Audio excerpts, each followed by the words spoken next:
#show. Early into Cruel Summer season 2, we are really leaning into this theme of being ride or die for certain people. So my first question, between Megan, Isabella, and Luke, who would your ride or die choice be? Who would you pick?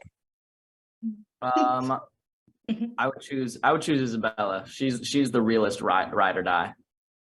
I would have to say Isabella too. Like, she's just hardcore. Really, guys? You wouldn't say Megan? No. I feel like Megan's a healthier ride or die. Isabella's ride or die to a fault. I feel like Isabella has a lot to say about that when it comes to the last, like, later on episodes. I feel like Megan switches up a little bit, but fair. She's very consistent with her loyalty. I agree with that. Okay, I'll go too.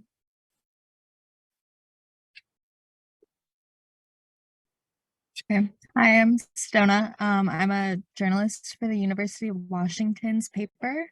And so as a young person, I wanted to ask you guys as fellow young people, how do you navigate the 90s nostalgia, Y2K, just all of that happening in the show, in the season as a young actor? Yeah. Well, I think that the beauty of right now is that a lot of those trends are coming back. So a lot of the, even the shows, movies from the 90s, a lot of those, like, you see the sounds or the edits on TikTok. So it wasn't really that hard to be able to kind of like do our research and tap into that realm. But I feel like, really through fashion and music, it helped us be able to immerse ourselves into that world. I was born in 2003, so I have no clue what it was like to be a teen in the 90s. But every time that I put on, one of Isabella's outfits, I kind of immediately felt as though I was emerging into that space. Totally. Well said. It was super fun to get to kind of immerse ourselves in that world. I mean, we're not super far off from it. So yeah, the trends were already coming back, music, fashion. So I was super into it. I echo what they said. They keep stealing all the good answers before I get a chance.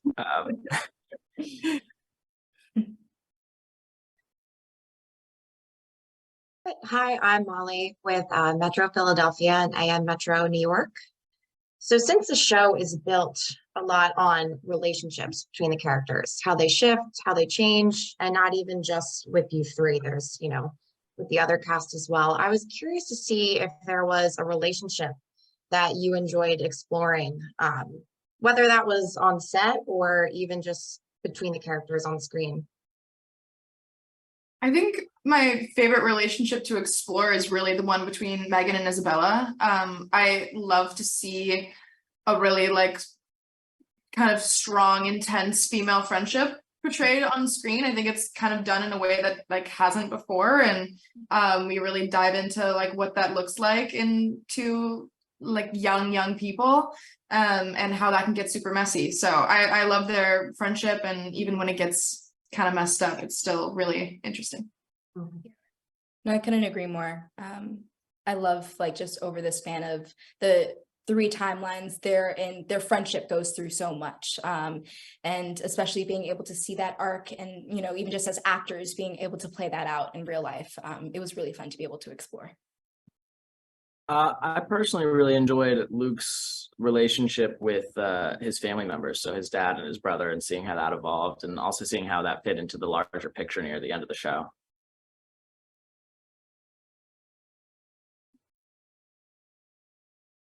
Jamie Ruby, Sci-Fi Vision. Thanks for talking to me. So for all 3 of you, what was it about the characters that initially you connected with that made you just think that you had to take the roles, for all 3 of you?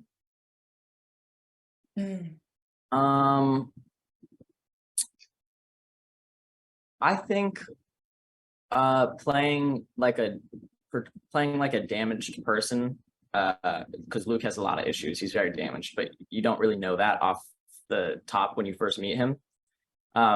Me personally, I thought that was really interesting. Just seeing, him develop, and seeing him kind of evolve throughout the show, and knowing that it was going to start one way and end another way with how you perceive him. I thought just that was really, really interesting to me.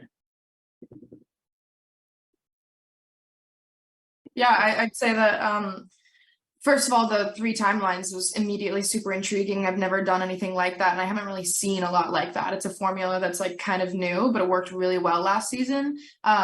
And it's like almost like getting to play 3 different characters, because my character Megan is so drastically different and going through different emotions in each timeline. Especially in that 3rd timeline, she's really hardened and really kind of sheltered off from the world and won't let anybody in, and is dealing with a lot of grief and trauma. And so that was intriguing to me too. Getting to do something a little bit grittier, a little bit deeper, was exciting. So Yeah, same here.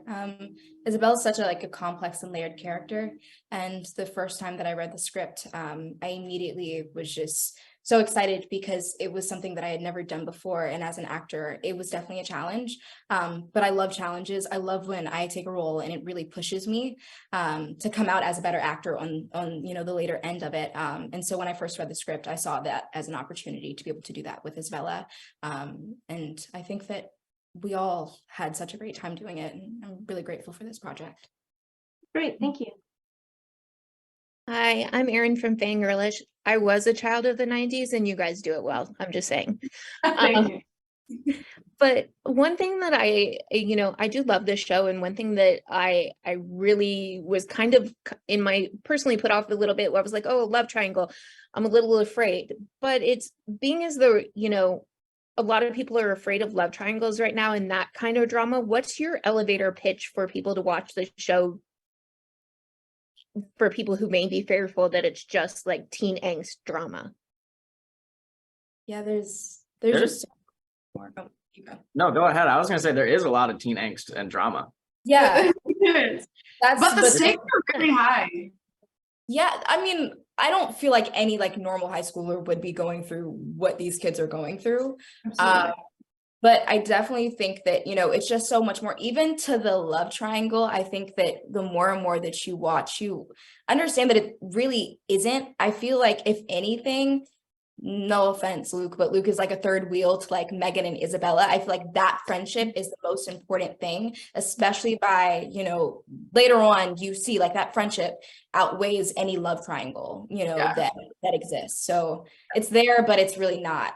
Yeah, I would not classify this show as a romance of any kind. I mean, there is some sweet moments between Megan and Luke, and I love seeing their relationship kind of grow and change together, but there's so much more to it than that. So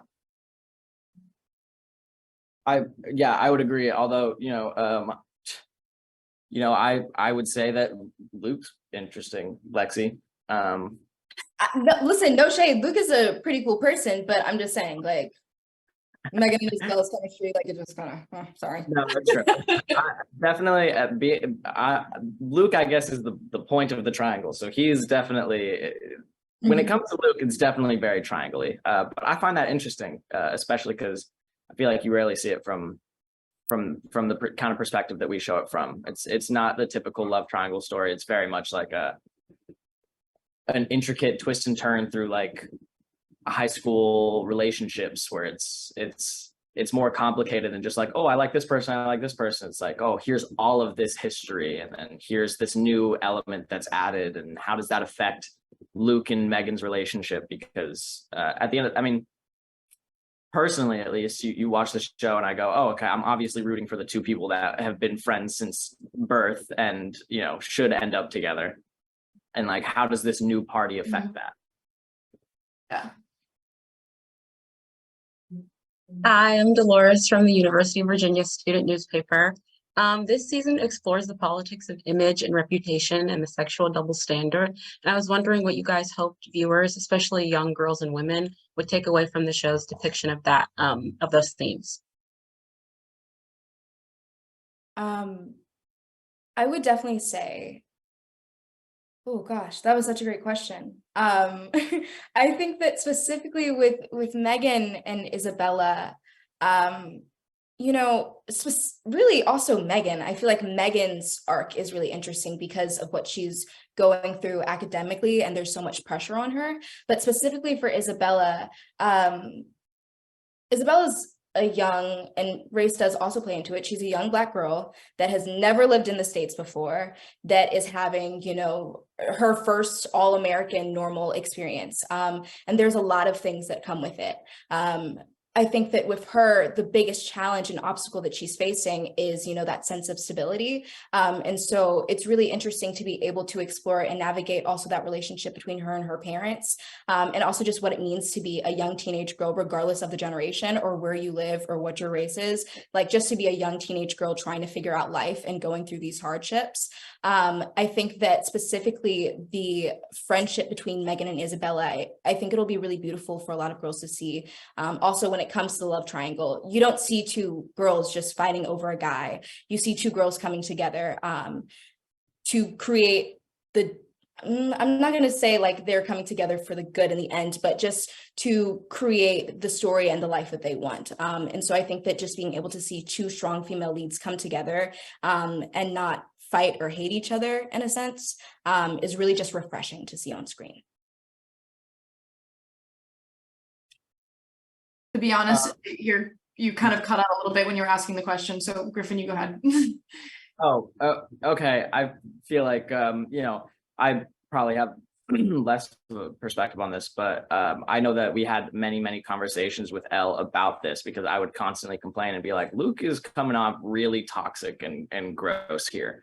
But Elle, the showrunner, writer, she, you know, made it a point that she's like, yeah, but you're supposed to feel that way. Like, this was a thing back in the 90s and the early 2000s. It is still a thing today of like this toxic masculinity where men were, you know, kind of praised and made into heroes for these like sexual conquests, and the double standard was just so flagrant and obvious. And that's like a huge theme that we touch on constantly in the show, is that double standard. And it's a little uncomfortable to play and to portray and to do for 6 months straight while we're shooting. But I think that's the point, is it's not supposed to be enjoyable to watch. It's supposed to kind of hold up a mirror and go, this is what it actually looks like, you know, if you were to take a second and look at it. And I think that I'm glad that we do touch on that, because I think it's just as relevant back then as it is today. And, you know, we're taking steps towards things being better, I think, as a society, but we got a long way to go. I think that was really well said, Griffin. Yeah, I'm super glad that we touch on that theme in the show. I mean, we see it when the sex tape is leaked, how Luke is kind of praised for it and gets a pat on the back from all of his bros, and Isabella and Megan are kind of ostracized for it and judged for it and criticized for it, and almost, you know, Megan almost loses her scholarship over it. So that's really interesting. And also we also touch on like class and the way that affects things as well. Like, Luke comes from a pretty predominant family in the town, and they have a lot of money and power, and we see later in the season how they use that power against people who don't have it. So Giga Patta with the LRM Online. I'm going to go ahead and assume that a lot of the scenes are filmed out of order. So I guess this question is much more for Lexi and Sadie's. I want to know about the hair game. How do you switch back and forth so much? And what was the favorite style? I feel like because they use your real hair. So yeah, like, my story was a rough one. There was a lot of like back and forth. Obviously, I have the slicked back hair in that third timeline. So if we did that in the beginning of the day, we couldn't use like gel or anything, because that would like, you know, leave a residue, and then I'd have to wash my hair, etc. So sometimes they would just spray me down with water, like literally in between takes, I was just wet. Which was just the only way to really make that happen. I mean, we were on a tight schedule. It was an ambitious shoot, and we had to like do what we had to do. And then also I'm having to like take off all this black eyeliner and this eyebrow piercing and everything, and switch over to like perfect, clean little all-American girl. So it was pretty crazy. My hair went through a lot. Luckily for me, we used wigs just because Isabella, it probably wouldn't have been best for me to go from like curly hair to straight hair every single day. But I would have to say that my favorite look was the first timeline, just because it shows the essence of like who Isabella like really is. She's just like this confident, outgoing girl. The blonde, I had never done that. Honestly inspired me to add blonde highlights into my hair, but I had never done that before. And so like being in that wig, like it really helped me transform into Isabella. And plus it looks so cute too. Thank you.